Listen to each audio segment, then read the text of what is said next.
The running idea is that Vince McMahon loves a larger-than-life world champion. This was most evident in the late 80s, where the likes of Hulk Hogan and the Ultimate Warrior took centre stage. In many ways, you can understand why. If you had seen either of those men back in the day, it's highly likely you would have stopped and stared, and probably been a little bit creepy. They were huge human beings and almost acted like a walking advert. They captivated and intrigued. As the world has changed though, it's become quite clear this isn't a must-have when it comes to making someone a WWE champion. There's far more boxes that can be ticked to get over with the fans, and while Giant still reigns supreme, John Cena is not a small man, I'll have you know. The playing field today is bigger than it ever has been. Need some proof? No problem. That's why I'm here. I'm Simon for What Culture, and this is 10 WWE World Champions who didn't fit Vince McMahon's philosophy. But before we begin, don't forget to subscribe to stay notified. Ding, ding, dong. Number 10, Mankind. This one truly is a revelation, given that for ages Vince McMahon didn't even want to sign Mick Foley because he didn't like his face. Hence the mask, and hence his original placing on the card. Foley was so damn good at what he did though, it was only a matter of time before he was going to find his way to the top of the mountain. He was talented from the day he walked into the company.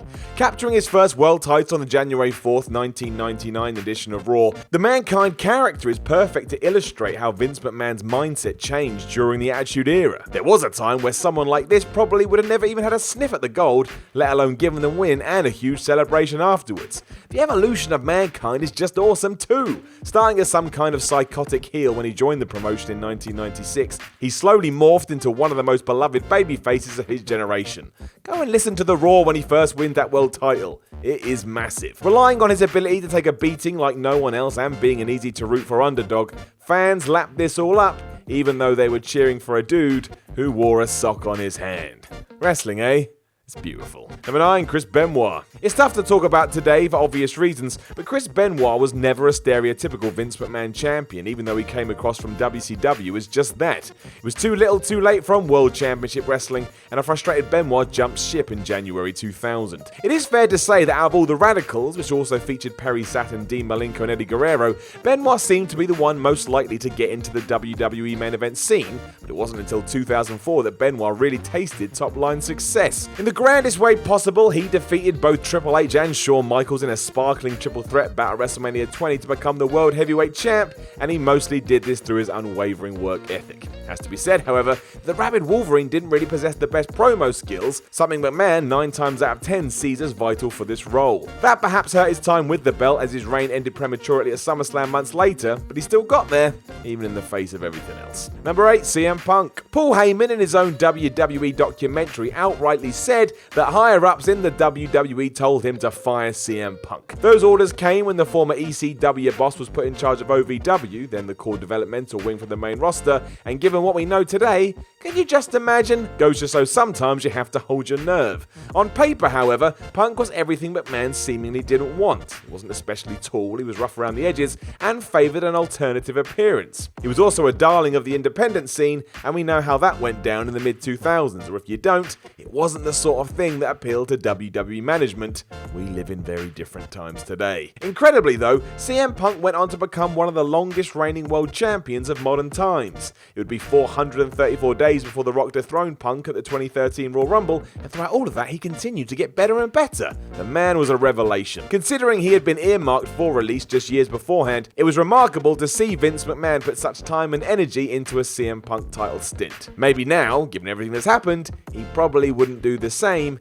if he could do it all again. Number 7, Jeff Hardy. Another who didn't fit the stereotypical WWE superstar mold, Jeff Hardy made his name as a daredevil stuntman, more likely to wow crowds in dangerous TLC matches than compete for singles titles. That all changed in 2008. Right at the end of the year, Hardy captured the WWE World Belt at Armageddon from Edge. This was a triple threat bout that also included Triple H. And go back and watch the pay-per-view on the network as well. Fans are desperate to see Jeff win. It's almost like the support for Daniel Bryan at Mania 30. And yeah, we'll get there. Given that Hardy was another who didn't excel with a microphone in his hand and didn't have abs of steel, it was mostly his charisma and connection with the fans that took him to the very top. The decision to crown him is even more interesting because behind the scenes, Hardy didn't exactly view pro wrestling as his entire life. He was involved with loads of other things, which is one of the reasons he left the WWE in 2009. For someone who normally demands dedication from his champs, Vince McMahon was seemingly willing to make an exception for Mr. Swanton Bomb. Number 6, Eddie Guerrero. Eddie Guerrero was another performer who was sick and tired of WCW. Realizing that he was never going to break into the main events if he stayed put,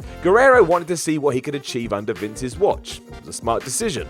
Eventually. Initially, McMahon wasn't exactly bowled over upon their first meeting. Bruce Pritchard admitted during his Something to Wrestle With podcast that the CEO took him to one side following contract talks with Eddie and was stunned at the wrestler's lack of size. If that isn't the most Vince McMahon thing ever, I don't know what is, other than eating steak wraps and not knowing they're called a burrito. 4 years later though, Eddie was standing tall as WWE champ after beating a hand-picked beast in Brock Lesnar at No Way Out 2004. Guerrero was special as a top babyface because he had a crazy connection with the audience and there was simply no other choice that could have been made. A performer who was brilliant at playing a good guy as he was a bad one, it's nonetheless true that Eddie Guerrero didn't come across as a surefire main event champion to Vince McMahon upon first glance. Number 5, Christian. This is a hard one because on one hand, Christian is vastly underrated and deserved any championships that came his way. That's just a fact. Well, no, it's not a fact, but it's a fact in my head, so there. However, you can argue that he would never have got the World Heavyweight title had his real-life best friend Edge not been forced into early retirement. Vacating the title shortly before the Extreme Rules 2011 pay-per-view, the Rated R superstar looked on as Christian battled Alberto Del Rio in a super tense ladder match on the show. Genuine emotion also filled the air when Christian finally grasped that title. Edge had tears in his eyes too, and it's one of those feel-good moments you can't replicate anywhere else. And this is why it sucked when mere days later at a SmackDown taping, Christian dropped the title to Randy Orton. Admittedly, the Canadian star was granted another month-long stint in the hot seat, but the loss to Orton spoke volumes as to his standing in the company. Simply put, Christian was never viewed as a long-term headliner. He was a transitional champ at best, and that, my friends, was stupid. At least he had his moment in the sun though, something I'm sure Captain Charisma appreciated given that at one stage, McMahon wanted to cover his face with a dot every time he was on screen. That's not a joke. Number 4, Kevin Owens. Another hero of the WWE roster that deserves more than he gets. Kevin Owens really looks like just another dude. We mentioned the whole turning heads in airports idea that Vince McMahon enjoys, and to do that, you're usually 6'5" and massive. Owens is neither of these things. In a way, this makes it all the sweeter, however, because he's a product of hard work, talent, and drive, which eventually resulted as a run as WWE Universal Champion. Making things even better, KO's win came after WWE had put their faith behind another fresh face in Finn Balor. It sucked that he went down with an injury, but for a few days, the biggest wrestling company in the world was acting like Ring of Honor or New Japan. There was a time where few could have believed that the former Kevin Steen would be able to call himself a world champion in WWE, but he can now, and nobody can take it away from him. Number 3, Rey Mysterio. Rey Mysterio is just too good. While there were reports that in 2002 WWE wanted to make their cruiserweight division something worth watching, it's then no surprise they went and signed Rey Mysterio. Because he was so talented, however, he outshone every other high-flying wrestler in the company, and he was soon fighting Kurt Angle instead.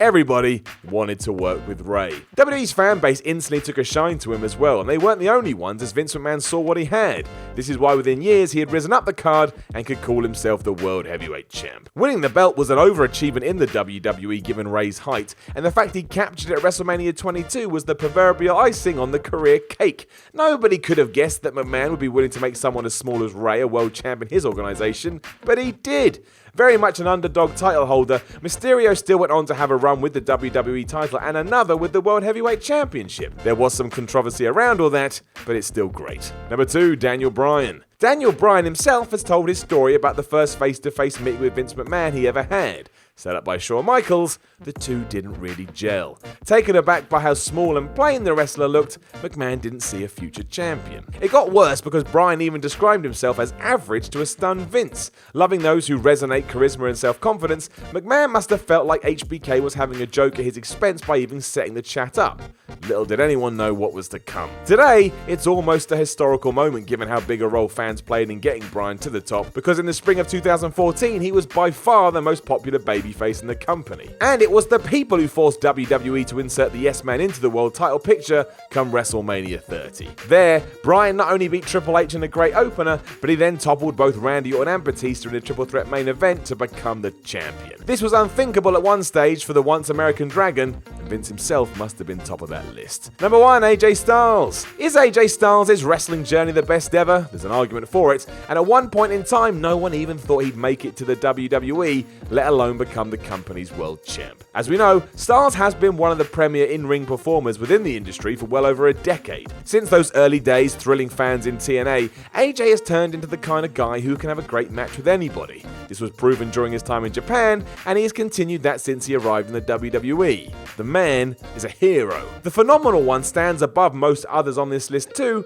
because he wasn't a WWE creation and really was a poster boy for the indie scene. Everyone knew about AJ Styles, and everybody talked about him all the time. This makes his feat of winning the WWE title a stunning one. Who could have thought that Vince McMahon would make a TNA homegrown star his figurehead champion in 2016? Thank goodness he did though. Styles is just great. Gosh, can you believe that person said that about that particular video on that entry? I sure can't. But you should like, share and subscribe below anyway. And also, the people who made this video, they're right here. Go follow them and give them some love. Also, there's more content, probably above my head. Check it out. Or don't. 50-50.